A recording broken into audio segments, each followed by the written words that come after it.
Buenas tardes, profesor. Por medio de este video voy a intentar hacer una síntesis de lo que ha sido la unidad 2 del curso Relación Hombre-Mundo. Vamos a comenzar con el primer tema, que es la filosofía y la teología en la Edad Media. Como bien sabemos, la Edad Media es una época histórica en la que como sociedad se ponía a Dios en el centro. En todos los aspectos de la cultura, de la organización, y la filosofía no es una excepción. En la filosofía también se partía desde Dios.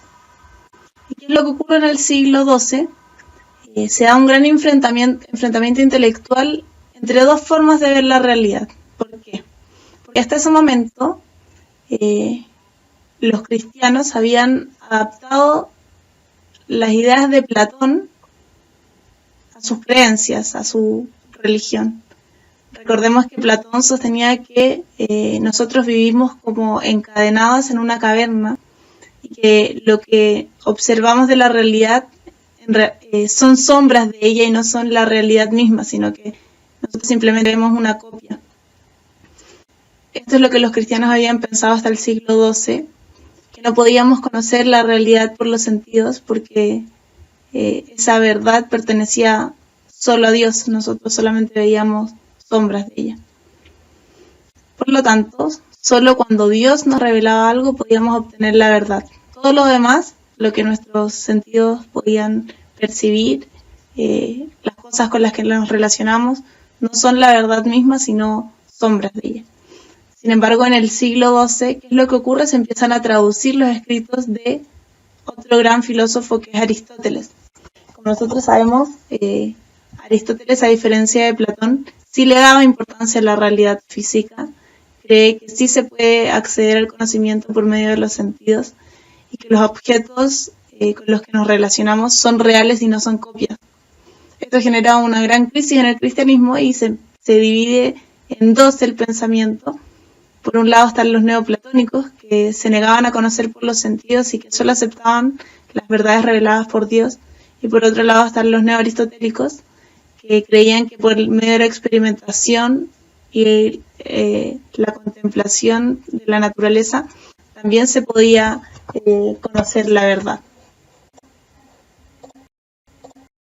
En el siglo XIII ocurre un hecho muy importante, que un gran filósofo, Santo Tomás de Aquino, adapta las ideas de Aristóteles al cristianismo. ¿Qué es lo que logra hacer este filósofo? Conjuga la razón de las ideas de Aristóteles con la fe cristiana. Por lo tanto, el neoaristotelismo se hizo aceptable para toda la cristiandad en Europa. Se puede resolver este gran enfrentamiento que había. Y con esto, bueno, ya la mayor parte de los cristianos aceptó las ideas de Aristóteles a su religión. Por otro lado, podemos decir también que esta es una época clave para la diferenciación de la filosofía y la teología. Ambas tienen un fundamento y una autoridad diferente, que es lo que las diferencia principalmente. La filosofía solamente estudia lo que puede ser comprendido y demostrable por la razón. En cambio, la teología afirma su conocimiento y basa sus afirmaciones principalmente en lo que ha sido revelado por Dios. En cuanto a la autoridad, el filósofo no puede aceptar ninguna autoridad más que la razón. En cambio, el teólogo opera de la misma manera, pero cuando la razón choca con una verdad revelada, el teólogo le da supremacía a la verdad revelada por Dios y acata lo que la revelación diga, independiente de que no pueda acceder del todo a ella con la razón. Un ejemplo de esto es el misterio de la Santísima Trinidad, que racionalmente no se puede agotar, no se puede entender totalmente. Sin embargo, el teólogo se adhiere a esta verdad porque está revelada por Dios. San Agustín y Santo Tomás hablaron de esta diferenciación entre ambas. San Agustín entiende a la filosofía como una sierva de la teología y le da una supremacía a la verdad revelada y considera que la razón es inferior a la fe. En cambio, Santo Tomás también diferencia la fe y la razón, pero les concede igual importancia.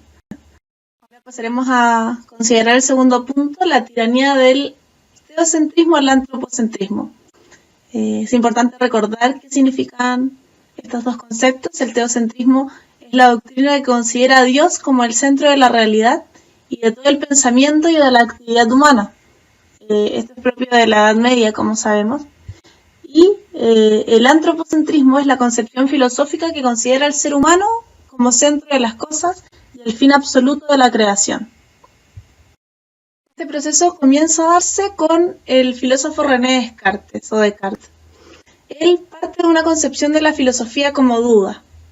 Demuestra la existencia del pensamiento, pero no de las cosas externas. Y comienza él a poner al ser humano de centro, al hombre, ya no a Dios, que era lo que se realizaba en la Edad Media. Y es así como nace el humanismo, donde quien ocupa el centro es el hombre y no Dios. El humanismo hace del hombre el punto de partida epistemológico fundamental. Sin embargo, Descartes, si bien pone al hombre como centro, sigue acudiendo a Dios para afirmar sin que la realidad existe. Descartes cree en la existencia de las cosas porque confía en que Dios es veraz y no lo puede engañar. Sí, vamos a pasar a otro filósofo muy importante que es Immanuel Kant. Immanuel Kant comienza su pensamiento tomando lo que postulaba otro filósofo que es David Hume. Para Hume no había posibilidad de fundamentar la ciencia en el conocimiento. Él decía que las cosas simplemente ocurrían porque siempre habían ocurrido, pero esto no satisface a Immanuel Kant. Él quiere conocer los fundamentos del conocimiento, quiere fundamentar la ciencia. Y es por eso que se dice que hace un giro copernicano. Al igual que Descartes es parte del sujeto que conoce, pero este sujeto necesita de algo que se le presente para poder tener una experiencia. Y por esto Kant llega a decir que es el sujeto el que constituye el objeto. Es el sujeto el que construye la realidad, el que conoce el objeto y le da forma, el que pone el espacio y en el tiempo. La realidad, nos dice Kant, que es aquello que el sujeto construye a partir de sí. A Kant no le importa la realidad en sí misma, sino lo que yo puedo saber de ella, lo que yo puedo conocer de ella. Eso es lo que decimos que se llama el formalismo kantiano. Es como el sujeto construye una realidad para él. Recordemos que Descartes partía de la certeza de la propia subjetividad. La única certeza que él tenía era del propio yo, de sí mismo, pero no de la realidad externa. Para ello le pedía permiso a Dios, de alguna manera, y se afirmaba en la veracidad divina. Pero Kant, por el contrario, nos dice que si hay cosas afuera, es porque hay un sujeto cognoscente que les da forma. Kant ya no necesita a Dios y su veracidad. El mundo que el sujeto conoce, nos dice Kant, es el mundo que el sujeto construye. Heidegger podemos decir que es el filósofo más importante del siglo XX, porque vuelve a poner la temática de la filosofía en el ser. Él nos habla del Dasein, que es el ser humano ahí, el ser ahí, arrojado al mundo. Él entiende que el ser humano está arrojado sobre el mundo. Ya no sigue con el esquema de los anteriores de la teoría del conocimiento, donde había un sujeto y un objeto. Para él está este Dasein, que está ahí, arrojado en el mundo, y él nos habla del hombre existencial, el hombre que vive, que se angustia, que muere. Heidegger le da un lugar fundamental y privilegiado al hombre. Dice que sin el hombre no habría preguntas sobre el ser. Dasein es el que establece las relaciones en el mundo. Y nos explica algo muy importante, que es el proyecto humano el que le da la importancia a las cosas del mundo.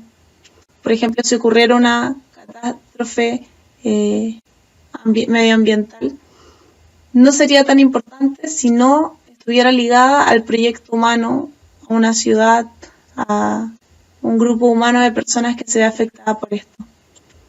Es el proyecto humano el que le da importancia a las cosas del mundo. Un filósofo que toma algunas de sus ideas de Heidegger es Jean-Paul Sartre. Él pasa el existencialismo con el marxismo. Dice que a partir de la conciencia no puede definir al hombre por su materialidad.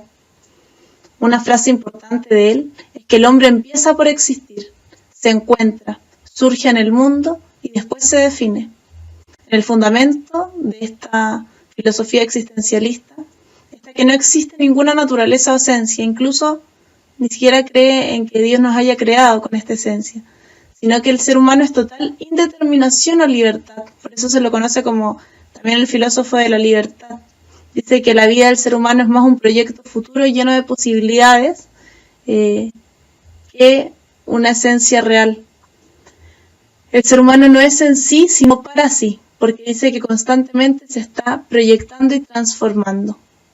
Y el fin único de su esencia es hacerse a sí mismo. El último texto de Julián Marías, de la metafísica y la realidad radical. Recordemos que la metafísica es la parte de la filosofía que trata del ser, de sus principios, propiedades y de sus causas primeras. A lo largo de todo este elemento y de toda esta unidad se han tocado diversos temas y controversias en torno a las cuales se fue forjando el contenido de esta metafísica. Julián Marías, cuando nos habla de la realidad radical, se refiere a lo que queda cuando prescindo de todo lo que mi pensamiento le agrega a la realidad. Y lo que queda sería yo y mis circunstancias.